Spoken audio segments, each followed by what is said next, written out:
میرے بارے میں اس وقت لوگ باتیں کرتے تھے, پی ٹی اے والے مجھے کہتے تھے کہ جی آپ نون لیگ کے بندے ہو کیونکہ آپ اسٹیبلشمنٹ کے خلاف بولتے ہو, ٹھیک ہے, اور میں نے اس وقت بھی ان کو کہا تھا میرا 2018 کا لیکچر ہے, تم پہ برا وقت آئے گا تو سب سے پہلے میں تمہارے حق میں کھڑا ہوں گا اور دیکھنا سب لوگ تمہیں چھوڑ دیں گے, ٹھیک ہے.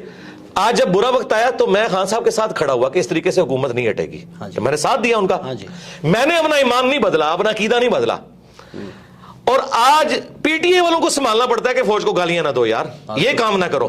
جو کل تک ہمیں کہتے تھے جی فوج کے بغیر تو کچھ بھی نہیں ہوگا, آپ فوج کے, حالانکہ ہم فوج پہ جائز اس وقت بات کرتے تھے, تنقید کرتے تھے کہ آپ اے پولیٹیکل ہوں.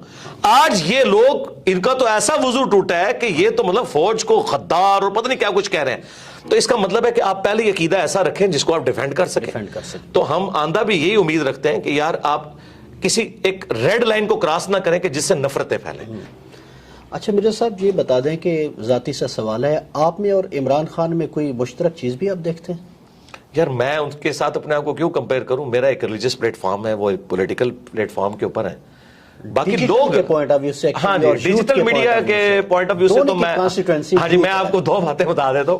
ایک بات تو میں اکثر کرتا ہوں کہ دو بندے ہیں جس کی وجہ سے پاکستان میں لاکھوں گھروں کا چولہا جلتا ہے, ایک عمران خان صاحب, دوسرے انجینئر محمد علی مرزا.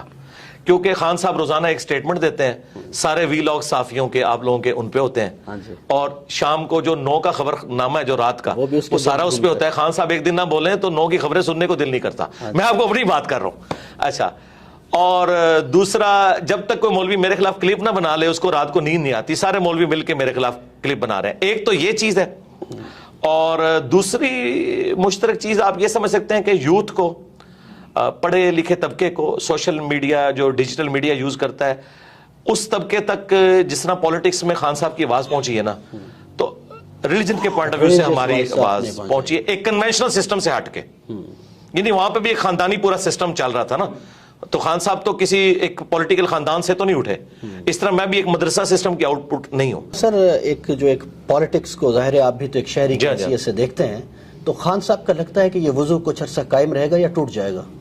نہیں, مجھے تو نہیں نظر آتا. وہ تھوڑی دیر بعد اپنے بیانات سے خود ہی پیچھے ہٹ جاتے ہیں. اس کے لیے ان کو ایک دفعہ پکا کھڑا ہونا ہوگا. اس کے لیے ان میں یہ کمپیٹنسی ہونی چاہیے کہ وہ جیل جانے کو بھی برداشت کریں. ابھی دیکھیں جیسے ہی کچھ ہوتا ہے تو بہادر تو ہے نہیں, بہادر تب ہیں جب وہ کہیں گے ٹھیک ہے یار گرفتار کرو مجھے, ٹھیک ہے, کیا ہوگا زیادہ سے زیادہ مار دیں گے ان کو. نواز شریف صاحب بھی تو جیل گئے ہیں نا جی, جو ان کے بقول بزدل ہیں. یہ کیوں جو ہے بندے اکٹھے کر لیتے ہیں اپنے گرد کہ جی کو بندہ داخل نہیں ہونے دیں گے عوام کو. ان کو چاہیے خود کہیں کہ آئے مجھے گرفتار کریں, پھر بلاتے تو ہیں لیکن اپنی حفاظت کے لیے بندے بھی اکٹھے کر لیتے ہیں. نہیں, اس طرح نہ کریں.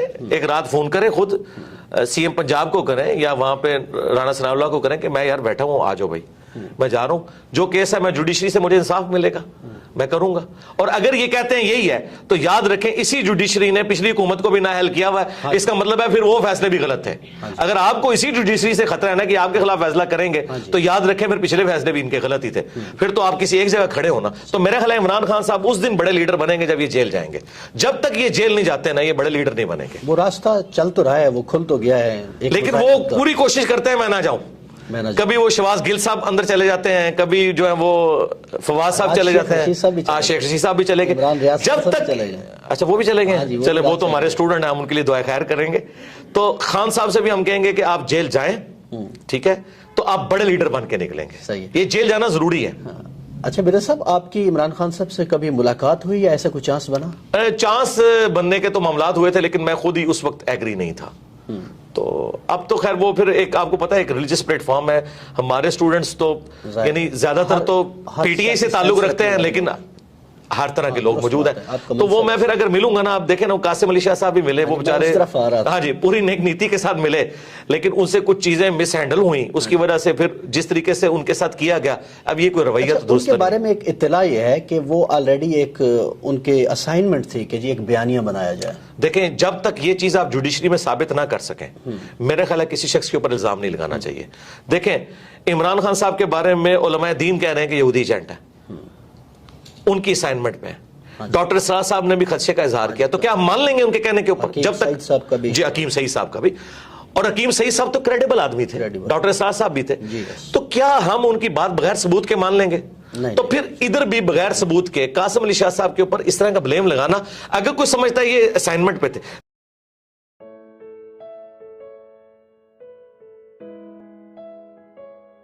حقیقت ٹی وی کو سبسکرائب کرنا مت بھولیں، ویڈیو کو لائک کریں، شیئر کریں اور کمنٹ سیکشن میں اپنی رائے کا اظہار ضرور کریں۔